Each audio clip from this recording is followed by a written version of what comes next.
difícil de fazer e com o tempo vai se conseguir fazer. Agora, Boni, naquele tempo se concentrava muito no rádio, né? No rádio, esse tipo de... A televisão herdou. O humor da televisão brasileira veio especificamente do rádio, alguma influenciazinha do circo e do teatro e revista. Boni, mas veio do rádio. Eu queria te perguntar se você lembra disso aqui. Lembro. Isso foi o logotipo que você fez. Isso aqui Exatamente. foi o logotipo que o Boni fez para a Rádio Bandeirantes. Naquele momento, a gente estava fazendo televisão em preto e branco, né?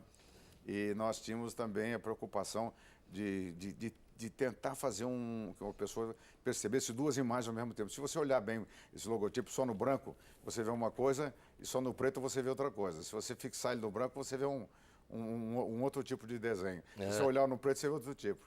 Depois isso acabou sendo alterado.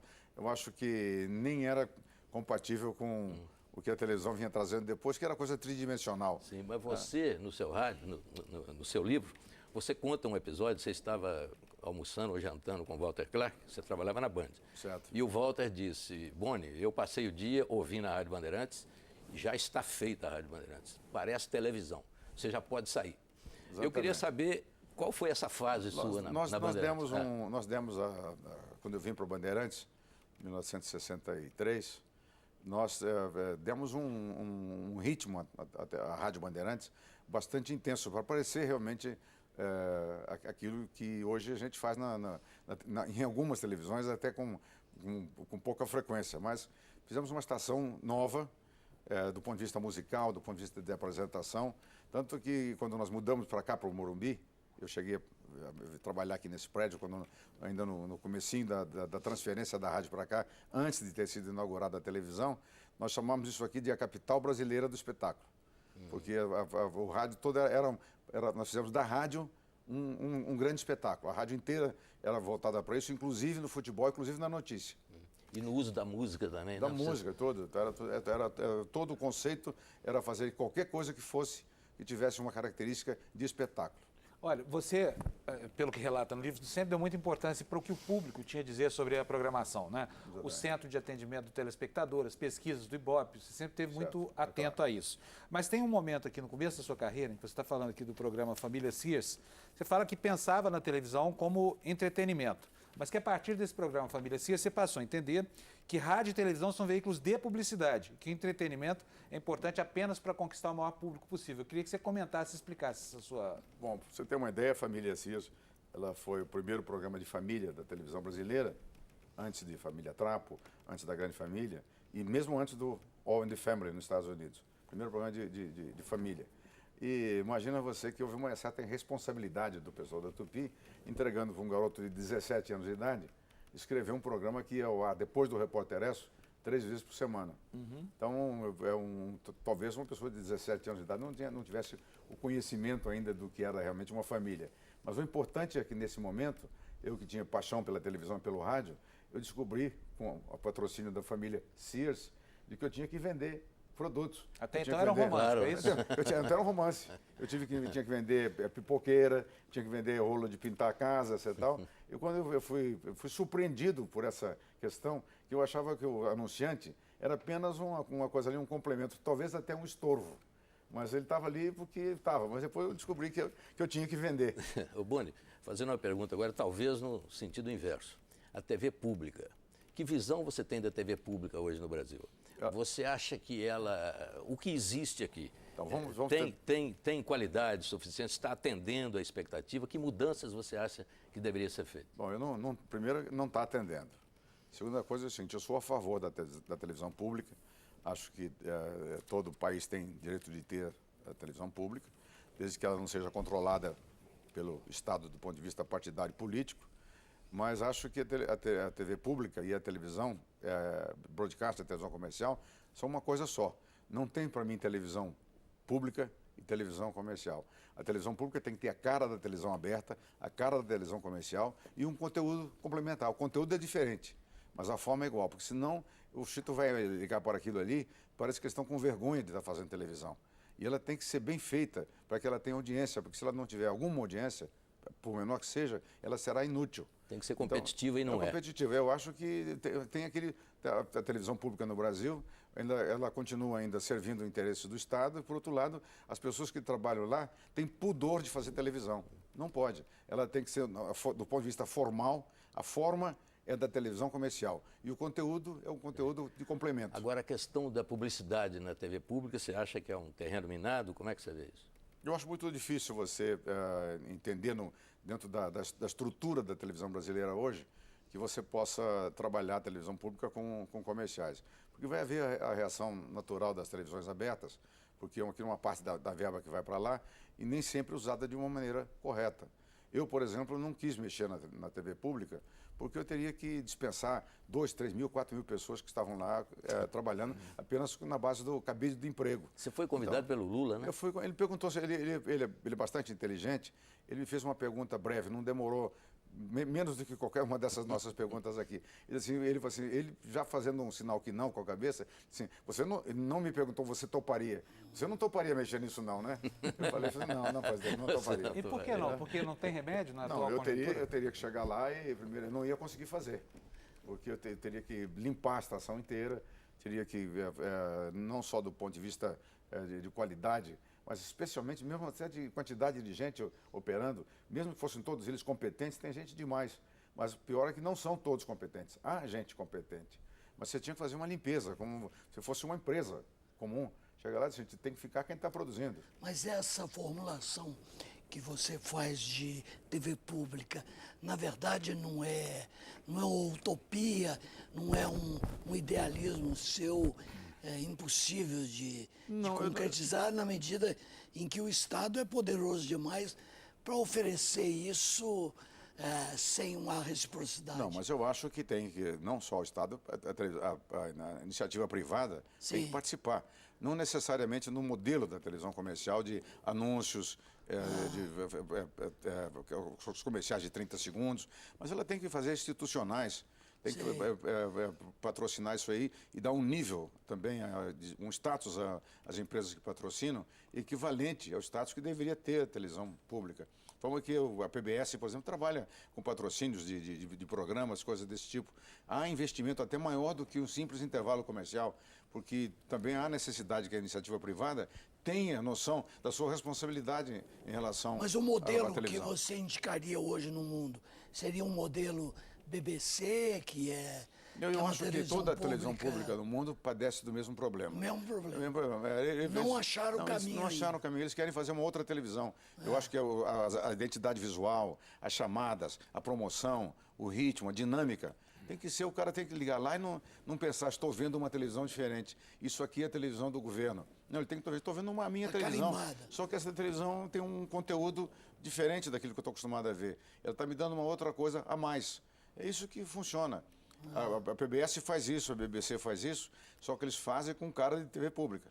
Agora, mas na Europa foi um problema, a manutenção. Na Itália, na França, inclusive, tem um grande pensador lá, que é o Dominique Volton, que fala que o público é tributário da oferta, ou seja, o público não manda no que tem que receber.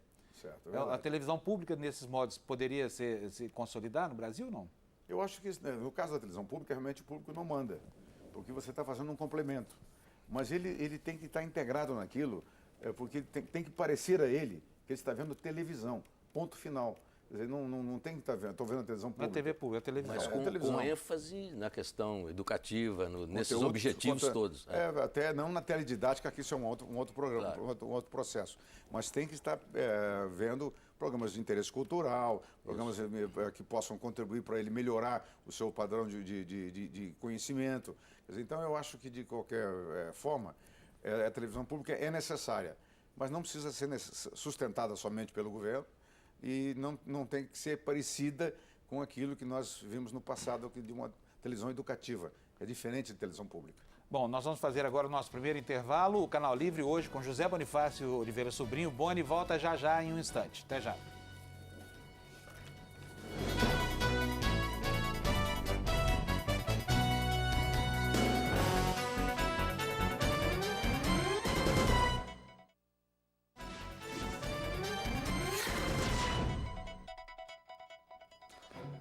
Nós voltamos com o Canal Livre, que esta noite recebe o José Bonifácio Oliveira Sobrinho, o Boni, e o Teles vai abrir as perguntas nesse bloco. Boni, você, para uma grande parte do público, É uma figura mitológica de 4 letras, Boni.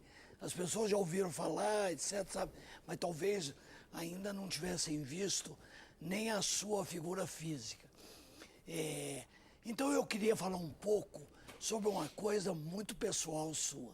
Você fala no seu livro que você, nesse período de criação da Globo, você liquidificou 3 famílias. Eu queria que você contasse um bocado disso, porque é uma coisa dramática. Isso tem um conteúdo precioso que eu e o público gostaríamos muito de saber. Você vê assim, o começo da televisão foi muito difícil, porque você tinha as condições de trabalho do ponto de vista técnico, do ponto de vista de estúdios, e tudo era uma coisa muito, muito complicada. Então, assim, lá no Jardim Botânico, por exemplo, na TV Globo, não havia jeito de a gente falar para fora. Não tínhamos linha suficiente para falar com as pessoas. Então, se minha mulher ligasse para lá, eu não ia atender. Nem falava com a casa, não havia celular, não havia nada. Você estava envolvido naquilo ali como se estivesse dentro do submarino, preso naquela coisa. E todas as vezes que eu saía da televisão, depois do Jornal Nacional, que era o meu horário de sair, eu ia para o Teatro Fênix, porque estavam gravando os shows lá. E terminava de gravar às 2, 3 horas da manhã. E eu mantinha lá o Antônios aberto para comer um pratinho de comida, um bife requentado, entendeu? E chegava em casa às 3, 4 horas da manhã e quando chegava assim às 8 horas estava saindo de novo. Então, a convivência aí em relação à família, filhos e tudo isso aí ficou muito difícil. O telefone lá era tão grande, a dificuldade no Jardim Botânico, que o Borjalo atendia o telefone e dizia assim, aqui tinturaria Jardim Botânico, que era para o cara não sabia que era da TV Globo e não insistir. Então, um dia eu atendi o telefone e disse o seguinte, tinturaria Jardim Botânico. Daí o cara assim, por favor, o senhor quer buscar aqui em casa? Eu tenho 3 ternos para lavar. Do outro lado da linha, sabe quem estava? Não, o Borjalo. Mas você levava o Boninho, que era seu filho com 10, 12 anos, para ficar com você lá. Final de semana, que eu ficava com o Boninho, que era filho do meu primeiro casamento, ele ia para lá e ficava assistindo a edição, às vezes dormia lá na edição. Deu no que deu, né? Mas ficava lá aprendendo a fazer isso aí. Editar é uma coisa muito complicada e muito difícil. Mas então, quer dizer, a construção foi um processo, digamos, obsessivo. Foi. Em que era importante queimar todas as caravelas para poder ganhar a parada. Na realidade, foi uma paixão de cada vez. E a paixão pela televisão, lamentavelmente, era maior. Agora, uma obsessão sua, narrada ao longo desse livro, que as pessoas que trabalharam com você conhecem bem, é a sua eficiência e a exigência da eficiência, a sua intolerância ao erro. Você tem um pouco de dificuldade de conviver com o erro alheio, não tem? Eu tenho muita dificuldade pela seguinte razão. Ela, em primeira instância, assim, o cara errou. Eu sou capaz de tolerar e ensinar. Um erro. Mas não vai, porque ele pode errar, até com boa vontade. Eu digo aí que se você quiser ser criativo, não pode ter medo de errar. Mas se você quiser eficiente, você não pode admitir e tolerar o erro. Aí é que eu queria saber, eu queria que você contasse uma história que você relata aqui também, que é a história do concurso de pulgas do Chacrinha.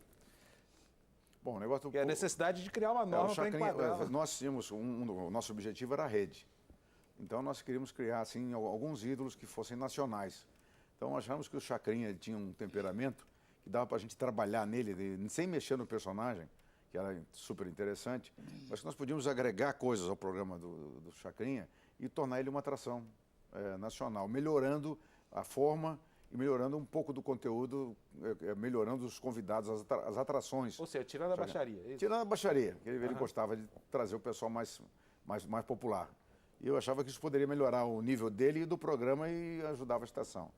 Mas aí, quando assinamos o contrato, foi colocado, embora isso não tivesse sido escrito, foi colocado por mim e pelo Walter Clark, de que o Chacrinha tinha o compromisso de aceitar, no caso, a minha interferência para melhorar o nível do programa dele.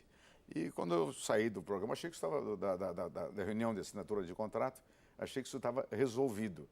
Mas o Chacrinha chamou o Antônio Ferreira, que era o diretor de produção dele, e falou assim, isso aqui tudo é uma bobagem. o Boni está querendo melhorar a televisão, mas nós temos que fazer ela ficar mais popular. Quer dizer, norma nenhuma, não funcionava. Funcionava. Assim, daqui nada de Globo melhorar, nada. Nós temos que torná-la mais popular ainda. Agora, então, assim, para começar, vamos contrariar o Boni fazendo um concurso de cachorro mais pulguento. E tinha um júri lá, contando pulga do cachorro. Como é que contaram 7 mil pulgas, eu não sei. E encheram de pulga o prédio, né? O doutor Roberto ficou mais ou menos uma semana, 15 dias sem poder frequentar a TV Globo. Isso significa que o Chacrinha era um pouco indomável, né? Ao difícil, contrário do que pode parecer. Não, era uma pessoa muito, muito difícil. Ele sabia da importância dele, do valor dele, e ele tinha alguns conceitos. Ele era teimoso. Ele se aproximou muito das questões do Ibope de números, mas ele não entendia ainda como era o comportamento. Ele só sabia fazer aquela coisa que o Homero e Casa Sanches dizia, que é contar nariz. Mas eu não quero contar nariz, eu quero saber o que as pessoas estão pensando. Então, o Chacrinha, para ele entender que contar nariz não era a coisa mais importante, foi uma coisa difícil. Mas ele entendeu as diferenças de ele público?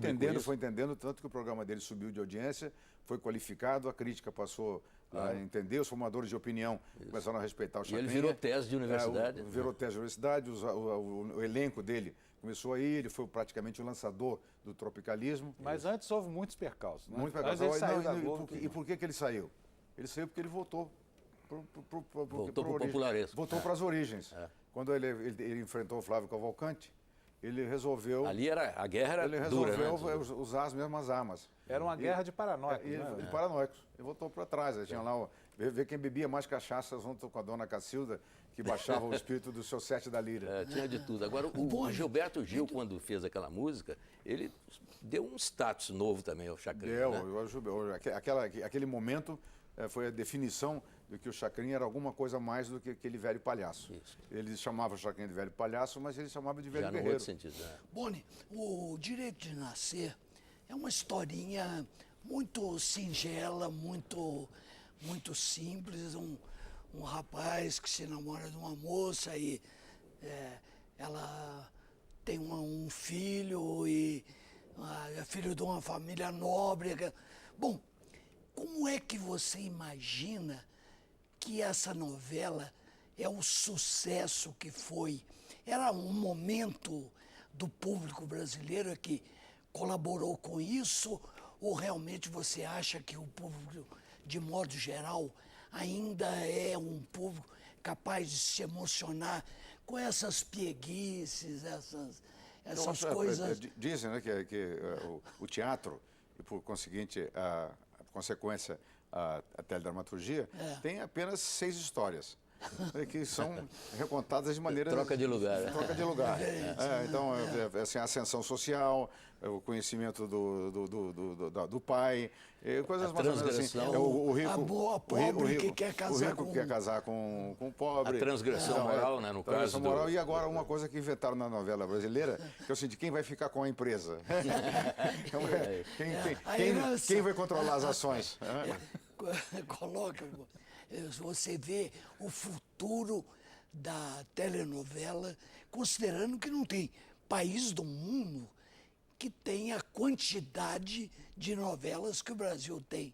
E não sei se a gente pode falar qualidade, porque será que pode-se dizer que há uma qualidade dramatúrgica importante em termos culturais? Eu vou responder para você em 2 tempos. Primeira coisa é o seguinte, sempre que eu viajava, o mundo inteiro ficava abismado com a qualidade nossa de atores, bons atores. Eles sabiam avaliar isso mesmo, apesar da língua, e com a criatividade dos nossos autores.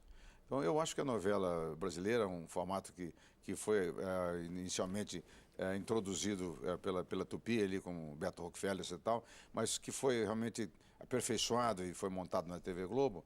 Ela tem um diferencial muito grande e ela é um produto que vai continuar. Eu acho que agora você pergunta, ela tem qualidade?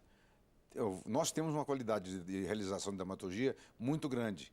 Na novela é uma qualidade relativa, mas nos especiais nós aí fazemos coisas extraordinárias. Eu até sinto falta deles. Por que o cinema não herdou isso e não desenvolveu para a linguagem do cinema esse potencial de dramaturgia? O nosso cinema... Que a novela... O nosso cinema, no início, era um cinema bastante teatral. Como a televisão, no início, Era Era teatral. teatral, Você tem que falar um texto que vai ter que ser ouvido lá no fundo do teatro, né? O cinema, esse tom foi para o cinema. Hoje você vê que o cinema, inclusive com as atividades aí do Daniel Filho, Larry Beast e tal, a televisão está indo para o cinema. Porque o coloquial, a conversa mais natural, tal, está saindo da novela para o cinema. Mas, Boni, aí corre-se o risco de haver uma perda estética. Claro. Porque se o cinema for copiar a novela e a televisão, nós estamos perdidos. Não, concordo em gênero, número e grau. Exatamente. Mas eu estou falando do ponto de vista histórico. Não que deva ser assim. Do ponto de vista do que está acontecendo. Agora, lastimavelmente. O cinema é tão distante da televisão, claro, tão distante da novela, que nós não podemos viver de um cinema que seja cópia da televisão. É lógico. Mas, de qualquer maneira, ele está abrindo caminho mercados, digamos. Mercados assim, para que, de repente, a gente comece a fazer cinema para valer. Isso. Boni, mas a sustentação econômica do início da construção da TV que você fez tem seus pilares na telenovela. Tem. E em nenhum outro mais. Claro, na telenovela. Ela que segurou o risco econômico da ousadia. Né? A novela é a espinha dorsal da empresa, do ponto de vista de faturamento. Mas hoje, até o jornalismo hoje cobra mais caro do que a novela das 8. Mas, Boni, a novela antigamente, ela ia à tarde, né? Uhum. Quando que houve essa mudança? A novela foi para a noite? Porque é uma coisa aparentemente singela, mas é uma revolução de programação. Exatamente. Isso aconteceu onde e quando? O conceito da novela vem do rádio. Então, onde tudo acontece na frente é na televisão americana. Eles começaram antes da gente. Então, na televisão americana, a novela era de tarde, era chamada soap opera. Por quê? Era patrocinada por sabonetes e produtos de lavar roupa, coisa desse tipo. De tarde, feito em estúdio, sem externas, sem uma preocupação estética maior, sem conteúdo também, uma preocupação de haver criatividade nesse conteúdo. Então, quando a televisão brasileira decidiu colocar a novela no horário nobre e diariamente, ela transformou esse produto, que era um subproduto, num produto nobre. Inicialmente, até ela não começou assim. A primeira telenovela brasileira, que foi feita na TV Excelsior de segunda a sexta-feira, era uma coisa horrorosa. Mas era à noite? À noite. Então começou à noite lá na TV Excelsior. Redenção. Quem colocou a novela de segunda a sexta-feira à noite na TV Excelsior foi o Edson Leite. Então, essa novela, nem lembro o nome da novela, mas alguns 3, 4, 5 zeros é ocupado. Sim. Era uma coisa terrível, né? Era pior que qualquer novela feita. Mas o hábito da programação nasceu ali. Ela fez um sucesso, daí começaram a fazer a novela das 6, das 7, das 8. Bom, eu vou fazer mais uma paradinha, a gente volta daqui a alguns instantes, logo depois do intervalo, para continuar essa conversa com o Boni. Até já.